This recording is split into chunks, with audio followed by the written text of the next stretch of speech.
hasret kaldım köyüme.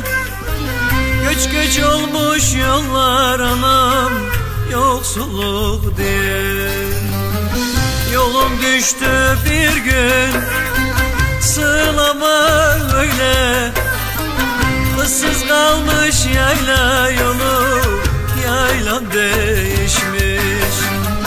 Yolum düştü bir gün sığlama öyle, ıssız kalmış yayla yolu, yaylam değişmiş.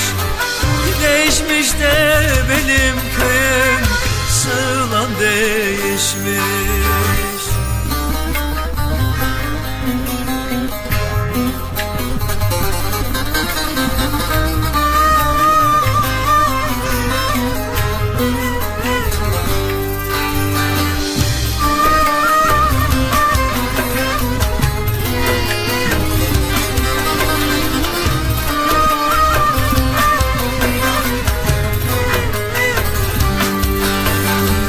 Dedem harman eder, düğün koşardı. Sevgi sel olurdu, ölem çağlar coşardı.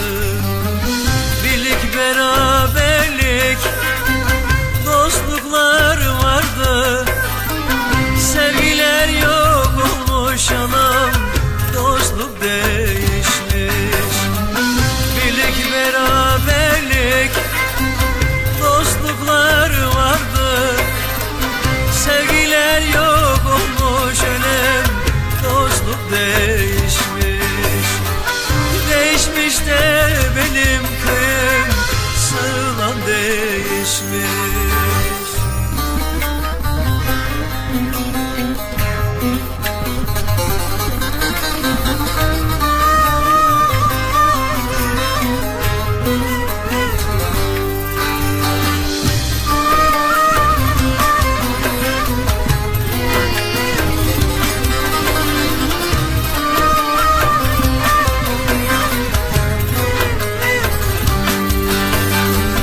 Festival yaylası, Selim Han kırı, kıratıma aşıyor babam tozlu yolları. Güzeller salınır, kuşluk çağları. Sürüler yok olmuş, ölem çoban değişmiş. Güzeller salınır, kuşluk çağları. Sürüler yok olmuş, ölem çoban değişmiş. Değişmiş de benim köyüm, sığlam değişmiş.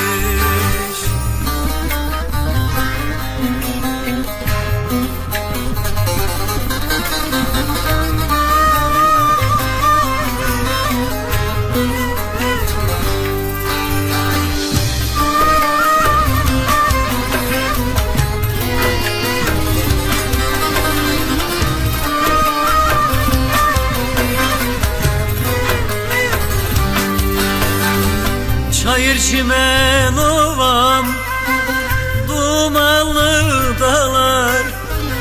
Kıraç kalmış ırgat olan bizim tarlalar. Bulguru kaynatıp serilen damlar.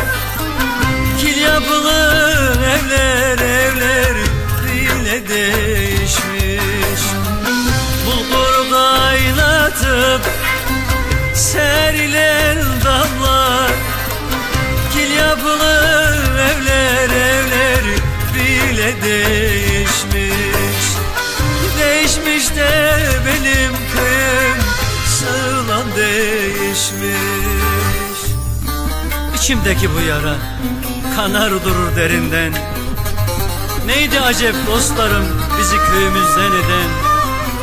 Aşık İlhan'ım bu hale ağlamaz mı yürekten? Değişmiş insanlar, kullar değişmiş. Değişmiş o güzel yıllar, çağlar değişmiş.